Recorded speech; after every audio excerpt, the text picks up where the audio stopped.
Yeah, today we're going to talk about painting faces. That the entirety of the cosmos is accessible through each and every individual's mind, connecting to the great mind, the great spirit.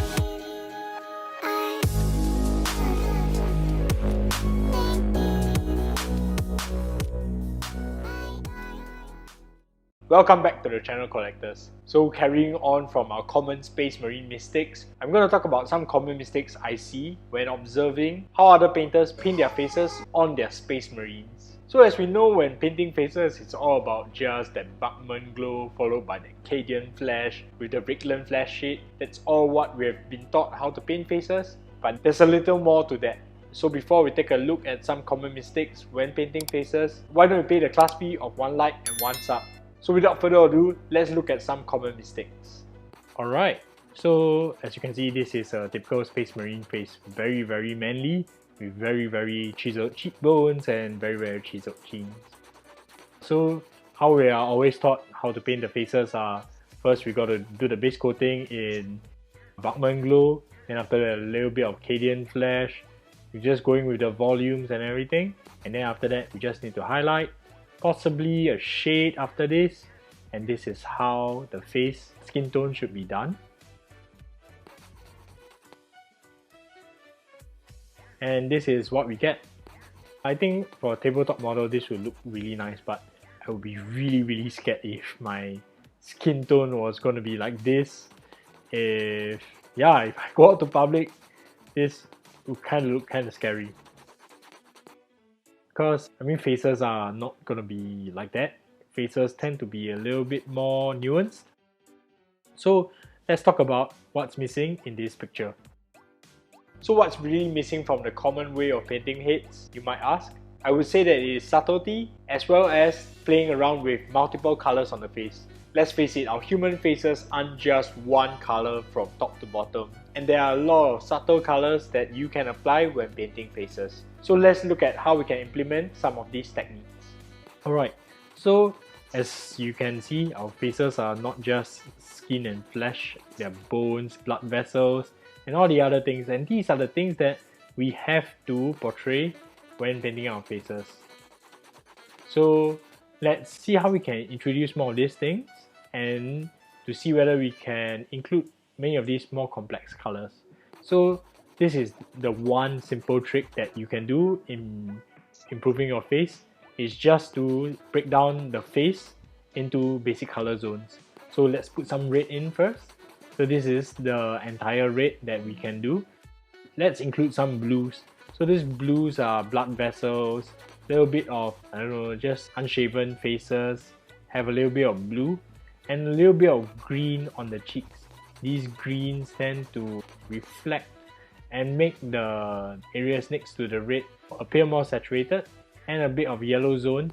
This yellow zone tends to reflect the sky and other warmer aspects of the environment. So this is the underpainting step. You just need to have this underpainting step in order to ensure that the face has a little bit of complexity. So why do we do this at the underpainting step? It is because when you are using acrylic paints tend to be translucent in nature. Because of the translucent nature, these subtle colors that you have done during the underpainting stage will definitely show when you are doing a glaze or subsequent layers onto the face.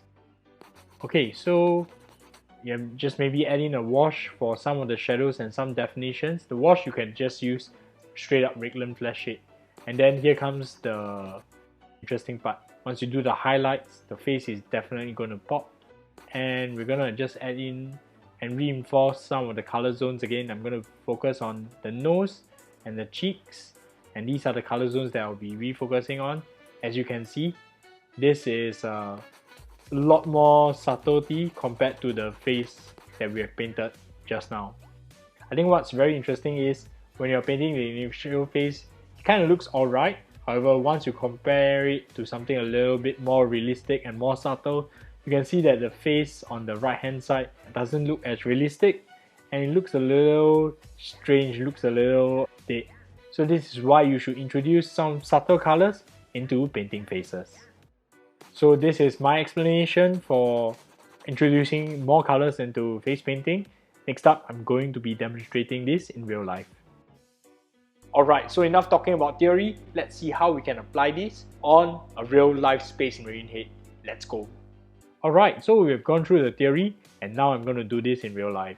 I'm going to be using magenta mixed in with medium rust, and this is going to be the first color that we are going to install onto the face. It can be a little bit red, but just gotta trust in the process. So as per the session just now that we have explained, we're going to install the blue color zone.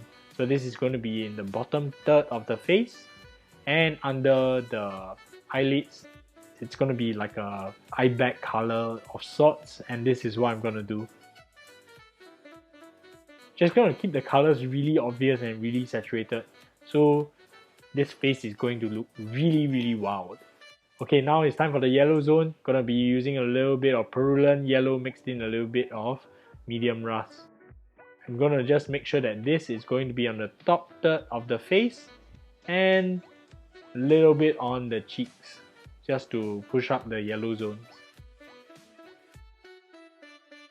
Okay, just ensuring that this is going to look as yellow as possible. So next up, we're going to add in the green zones. I'm going to be using medium olive green, and I'm just going to be placing the green zones right under the cheeks. This will definitely complement the reds that will be installed on the cheeks and the nose subsequently. Okay, so moving on now, we're going to go on with a pretty light glaze. I'm going to be using basic skin tone mixed in with a little bit of medium rust. And this is where I'm going to be doing a very light glaze throughout the entire face.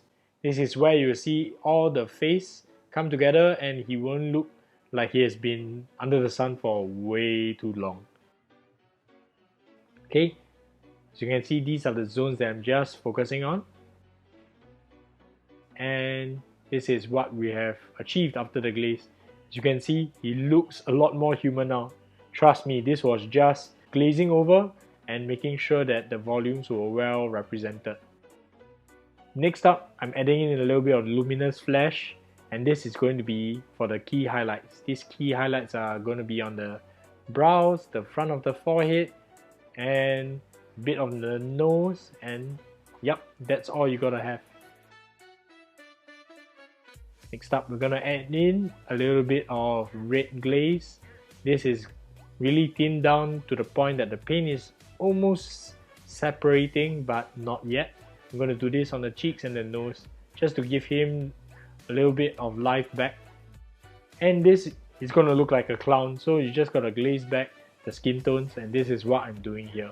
I'm glazing back the skin tones while pushing the values higher for the forehead and the nose, because these are the points that really need to be defined. And yeah, I think this is the end of painting faces. So let's look at the final result. So this is the final result of the Space Marine. As you can see, he's looking really defined, but let's look closer into the face. Yep, with all the parts installed, you can really see the subtlety, and I hope you found this useful. Oh, you're still here? Thanks for watching all the way to the end. So if you found this video useful, remember to give us one like and one sub, because this really helped the channel move on, and I hope to see you in the next painting video. See you soon.